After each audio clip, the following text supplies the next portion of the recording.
என கருமையான தேவ பிள்ளைகளே, 1 பேதுருவின் புத்தகம் 5ஆம் அதிகாரம் 9ஆம் வசனம்.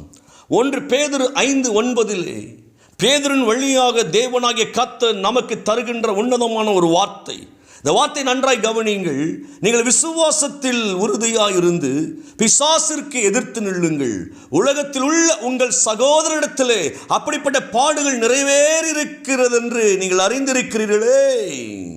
அசையாத நம்பிக்கை கொண்டவர்களாய் பிசாசை எதிர்த்து நில்லுங்கள். உலகெங்கிலும் உள்ள உங்கள் சகோதரர்கள் சகோதரிகள் உங்களைப் போலவே துன்பங்களுக்கு உள்ளாகிறார்கள் என்பதை நீங்கள் அறிந்திருக்கிறீர்கள் அல்லவோ. உலகம் முழுக்க பாடுகள், தேவனை சந்திக்கிற பிள்ளைகளுக்கு பாடுகள், தேவனை நம்புகிற பிள்ளைகளுக்கு பாடுகள். அப்படிப்பட்ட சூழ்நிலையில் நல்ல கவனிங்க. தேவன் சொல்லுகிற வார்த்தை என்ன தெரியுமா? நீங்கள் பயப்படாதபடிக்கு சாத்தானை எதிர்த்து நில்லுங்கள். நீங்கள் பயப்படாதபடிக்கு சத்துருவை எதிர்த்து நில்லுங்கள். ஒரு விஷயம் சொல்றேன். நன்மையான எந்த ஈவும் பரலோகத்தின் ஜோதிகளாகிய பிதாவிடத்திலிருந்து நமக்கு வருகிறது. தீமையான எந்த காரியமும், துக்கங்கள், பலவீனங்கள், போராட்டங்கள், தரித்திரங்கள், இது பிசாசினுடைய சொத்துக்கள். நல்ல கவனிங்க. வியாதி பிசாசினுடைய சொத்தாய் இருக்கிறது. பலவீனங்கள் பிசாசின் சொத்தாய் இருக்கிறது. தரித்திரங்கள் பிசாசின் சொத்தாய் இருக்கிறது. பொல்லாத ஆவிகளுக்கு ஆண்டவர் இந்த நாட்களில் சவுக்கடி கொடுக்கும்படியாக உங்களையும் என்னையும் அழைத்திருக்கிறவராகவே இருக்கிறார்.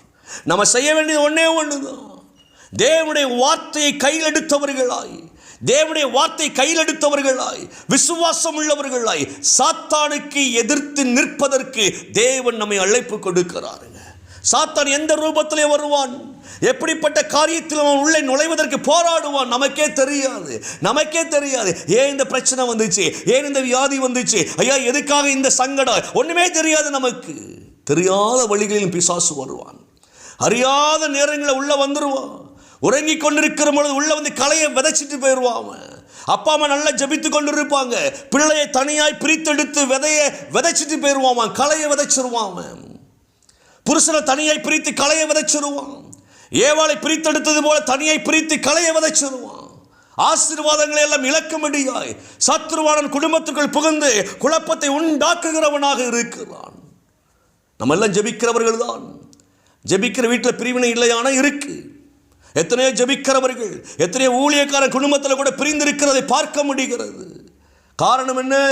தந்திரமாய் செயல்பட்ட பிசாசின் மந்திரங்களுக்கு அவன் தன்னை உட்படுத்தி கொண்டபடியினாலே, பிசாசினுடைய தந்திரங்களை அறியாதபடிக்கு விழுந்தபடியினாலே, கர்த்தரோடு கூட இணைந்திராமல் இருந்தபடியினாலே அவன் வாழ்க்கையிலே பலவிதமான போராட்டங்களை அவன் சந்திக்கிறான், தோல்வி அடைகிறான். எனக்கு அருமையான தேவ பிள்ளையே, ஒன்றை புரிந்து கொள்ளுங்க.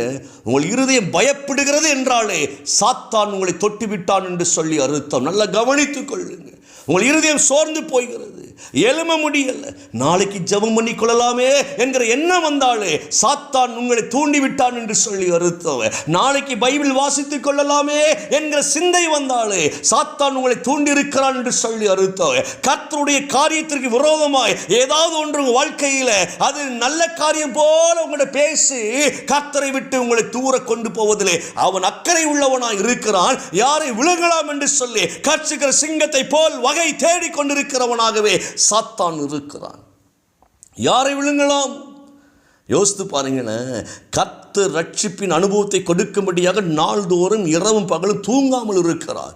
இஸ்ரவேலை காக்கின்றவர் உறங்குவதும் இல்லை, கண் அயர்வதும் இல்லை. ஆனால் சாத்தான் பாருங்களேன், எந்த குடும்பத்தை கெடுக்கலாம், எந்த குடும்பம் சர்ச்சுக்கு போகிறது, எந்த குடும்பம் ஜெபிக்கிறது என்று சொல்லி அவன் என்ன செய்கிறான் என்றால் அவன் வகை தேடிக்கொண்டே இருக்கிறான். அவனும் தூங்கலை பாருங்களேன், அவனும் தூங்கலை, தேவனும் தூங்கலை.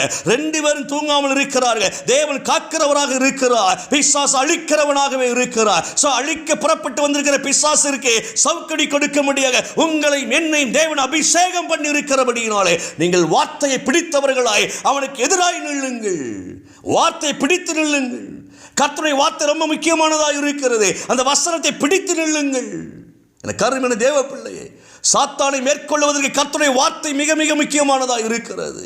ஏன்னா அவனுக்கும் தந்திரமாய் வார்த்தைகளை பேச தெரியும். அவனுக்கும் தந்திரமாய் கர்த்தருடைய வார்த்தை திருப்பி போட தெரியும். இயேசுவிடத்தில் பேசினான் அல்லவா? வனாந்தரத்தில் இயேசு ஜெபித்துக் கொண்டிருந்த பொழுது இயேசுவோடு போராடின பிசாசு அழகாய் பேசினானே, இந்த கற்களை அப்பங்களை மாற்ற உம்மால் முடியுமே. எவ்வளவு அழகா பேசுறான் பாருங்களேன். இன்னைக்கு ஜெபிக்காமல் இருந்தால் உனக்கு ஒன்றும் பிரச்சனை இல்லப்பா அப்படின்னு அழகாவும் பேசுவான். இன்னைக்கு பைபிள் வாசிக்காம இருந்தா உனக்கு ஒரு பிரச்சனை, நாளைக்கு வாசித்துக் கொள்ளலாம், நாளைக்கு வாசித்துக் கொள்ளலாம், இதெல்லாம் மேட்டரே கிடையாது, நீ புறப்படு என்று சொல்லி அவன் வேதத்தை விட்டு வெளியே கொண்டு வருவதிலே அவன் தீவிரமாய் போராடுகிறவனாய் தந்திரமாய் செயல்படுகிறவனாய் இருக்கிறான். பிசாசு பேசணும் ஆண்டவர்கிட்ட, அப்பமாய் மாற்ற உம்மால் முடியும் ஐயா, உம்மால் முடியும், நீ தேவனுடைய பிள்ளை அல்லவோ என்று சொல்லி நம்ம வாழ்க்கை நிறைய சொல்றாங்க. நீ தேவனுடைய பிள்ளையா இருக்கிறபடினாலே ஜெபிக்காவிட்டாலும் பரவாயில்ல, நீ சர்ச்சுக்கு போகாவிட்டாலும் பரவாயில்ல, நீ பரலோகம் பெறலாம் இன்றைக்கு பிரசங்கங்கள் வந்துட்டுங்க. யோசித்து பாருங்கள். வேதத்திற்கு புறம்பாய், சத்தியத்திற்கு புறம்பாய், இதெல்லாம் ரொம்ப யோசிக்க வேண்டிய ஒரு காரியம். நீ தேவனை அறியாவிட்டாலும் பரலோகம் போயிடுவாய். தேவன் தன்னை அறிய பண்ணிதான் அவர் நம்மை பரலோகத்தினுடைய ஆசீர்வாதங்களை கொடுக்கிறவராய் இருக்கிறார். அவரை அறிகிற அறிவினால் நம்மை நிரப்புகிற ஆண்டவர் நம்முடைய ஆண்டவர். சாத்தான் தேவனை அறியாதபடிக்கு பல வழிகளில் வஞ்சிக்கும்படியாக அவன் சூழ்நிலைகளை உருவாக்கி கொண்டிருக்கிறான். எதிர்த்து நிற்க திராணி வேணும். நீ எப்படி வேணாலும் ட்ரெஸ் போட்டுக்கோ, எப்படி வேணாலும் மண்டையை வெட்டிக்கோ, எப்படி வேணாலும் அழ ரோட்ல, நீ பரலோகம் போயிடலாம். சர்ச்சுக்கு நீங்க அப்படிப்பட்ட கூட்டங்கள் பெருகி கொண்டிருக்கிறது. நீ எப்படி வேணாலும் டான்ஸ் ஆடிக்கோ, அப்படிப்பட்ட கூட்டங்கள் பெருகி கொண்டிருக்கிறது. அசிங்க அசிங்கமாய் நீ நடந்துக்கோ, நீ பரலோகம் போயிடலாம். என கரிமன தேவ பிள்ளை, சாத்தானி தந்திரங்கள் சபைக்குள் தீவிரித்து ஆடிக்கொண்டிருக்கிறது. தேவ பிள்ளைனா அவனுக்கு தெரியும், சபைக்குள்ள தன்னுடைய ஆதிக்கத்தை செலுத்திட்டோம்னா உலகமே இருண்டு போகும் என்று அவனுக்கு தெரியும். உலக வழக்கத்தை, உலகத்துடைய பாரம்பரியத்தை, உலகத்துடைய காரியங்களை அவன் சபைக்குள் கொண்டு வந்து நிறுத்துவதை பார்க்கிறோமே. நீங்களும் நானும் எச்சரிக்கையா இல்லை இல்லை, நாம் தேவனுடைய அபிஷேகம் பெற்றவர்கள் என்பதை உணர்ந்தவர்களாய் அவனுக்கு எதிர்த்து நிற்க நீங்கள் தைரியமாய் இருங்கள். அதுக்கு ஒரு வழிதான் இருக்கிறது.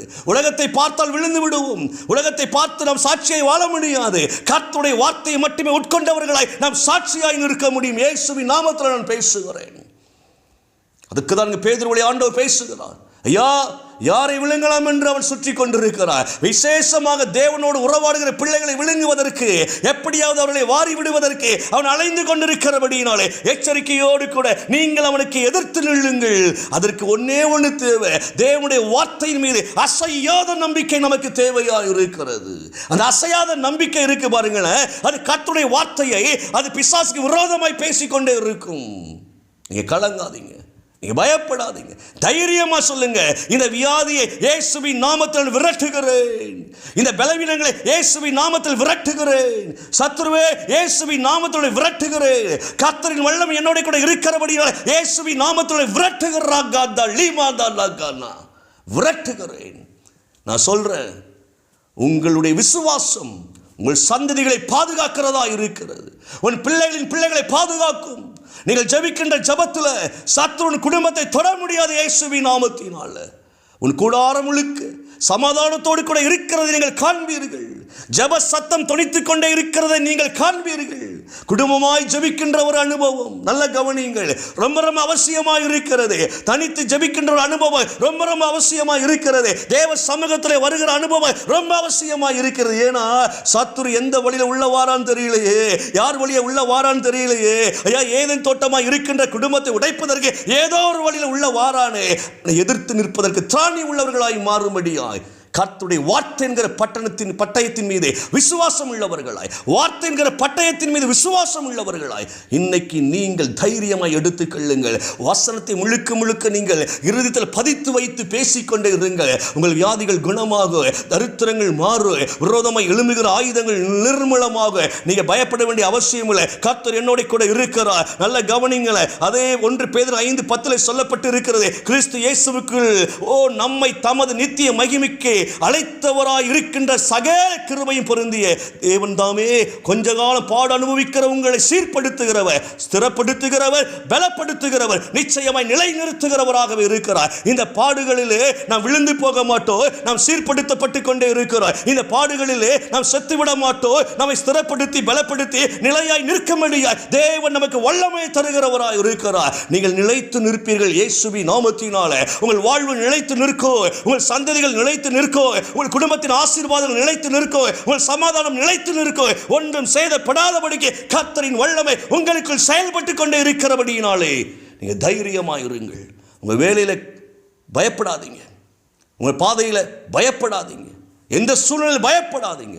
உங்கள் ஆசீர்வாதம் நிலைத்து நிற்கும். ஒருவராலும் பறித்து கொண்டு போக முடியாது. சாத்தான் பறித்து கொண்டு போக முடியாது. நம்ம ஒன்று தாங்க, தேவனுடைய வசனம் என்கிற பட்டயத்தை நாம் சுமந்தவர்களாய் தைரியமாய் சாத்தானின் எதிர்த்து நிற்க இன்றைக்கு கர்த்தருடைய வல்லமை நம்மை நிரப்பி இருக்கிறது. பெற்றுக்கொள்ளுங்கள். கண்களை மூடுவோமா? எல்லாரும் கண்களை மூடுவோம். இயேசுவின் நாமத்தில் பிள்ளைகளை ஆசீர்வதிக்கிறேன். தகப்பனே, இந்த காலை வேளையில் நம்ம எத்தனையோ போராட்டத்தின் மத்தியில் அமர்ந்திருக்கிற பிள்ளைங்கய்யா, இன்னைக்கு ஒரு விடுதலை உண்டாகட்டும் இயேசுவின் நாமத்தினால். தைரியமாய் பிசாசை எதிர்த்து நிற்கிற வல்லமையினால் இன்றைக்கு ஆண்டவரை பிள்ளைகள் நிரப்பப்படுவார்களாக. தந்திரமான பிசாசின் செயல்கள் நிர்மூலமாவதாக. இயேசுவின் நாமத்தில், இயேசுவின் நாமத்தில், இயேசுவின் நாமத்தினாலே இன்றைக்கு கர்த்தருடைய வல்லமை, இன்றைக்கு தேவனுடைய வல்லமை ஒவ்வொரு பிள்ளைங்க மேல ஆண்டவரை இறங்க முடியாது ஜெபிக்கிறேன் ஐயா. ஆசீர்வதிங்க, ஆசீர்வதிங்க, ஆசீர்வதிங்க. தேவைகள் சந்திக்கப்படுவதாக, தேவைகள் சந்திக்கப்படுவதாக, சுகம் உண்டாவதாக, அற்புதங்கள் நடக்கட்டும். இந்த நாளில் பிள்ளைகள் கண்கள் ஆண்டவரே அதிசயங்களை காண்பதாக. இயேசுவின் நாமத்தில் நான் பிள்ளைகளை ஆசீர்வதிக்கிறேன். ஆமென், ஆமென், ஆமென்.